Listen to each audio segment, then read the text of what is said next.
The Complete Works of Florence Scovel Shinn by Florence Scovel Shinn. Narrated by Georgia Lee King. The Game of Life and How to Play It. The game. Most people consider life a battle, but it is not a battle.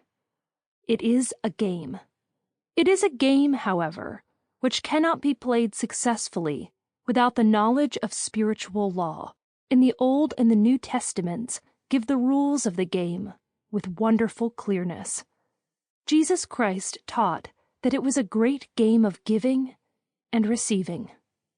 Whatsoever a man soweth, that shall he also reap. This means that whatever man sends out in word or deed will return to him.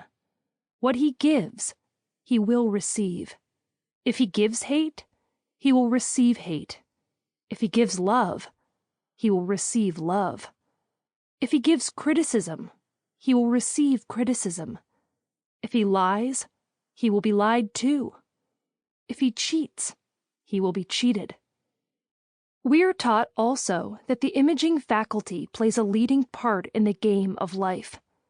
Keep thy heart, or imagination, with all diligence, for out of it are the issues of life. Proverb 4:23. This means that what man images, sooner or later externalizes in his affairs. I know of a man who feared a certain disease.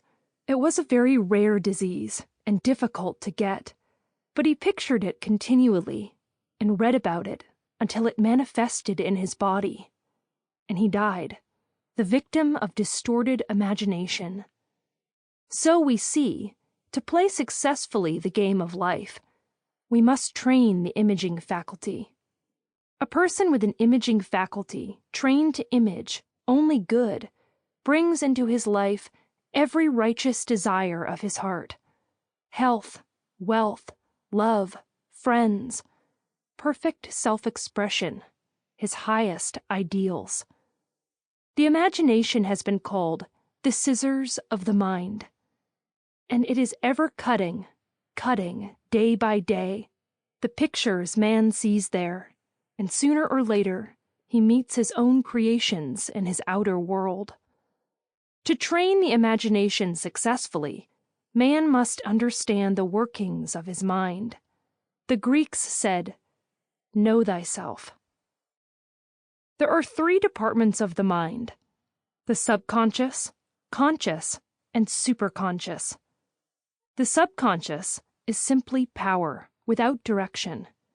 It is like steam or electricity, and it does what it is directed to do. It has no power of induction. Whatever man feels deeply or images clearly is impressed upon the subconscious mind and carried out in the minutest detail. For example, a woman I know, when a child, always made believe she was a widow. She dressed up in black clothes and wore a long black veil, and people thought she was very clever and amusing. She grew up and married a man with whom she was deeply in love. In a short time, he died, and she wore black and a sweeping veil for many years. The picture of herself as a widow was impressed upon the subconscious mind, and in due time worked itself out, regardless of the havoc created. The conscious mind has been called mortal or carnal mind. It is the human mind, and sees life as it appears to be. It sees death, disaster, sickness, poverty, and limitation of every kind, and it impresses the subconscious. The superconscious mind is the God mind within each man, and is the realm of perfect ideas. In it is the perfect pattern spoken of by Plato, the divine design, for there is a divine design for each person. There is a place that you are to fill, and no one else can fill. Something you are to do, which no one else can do. There is a perfect picture of this in the superconscious mind. It usually flashes across the Sample complete. Ready to continue?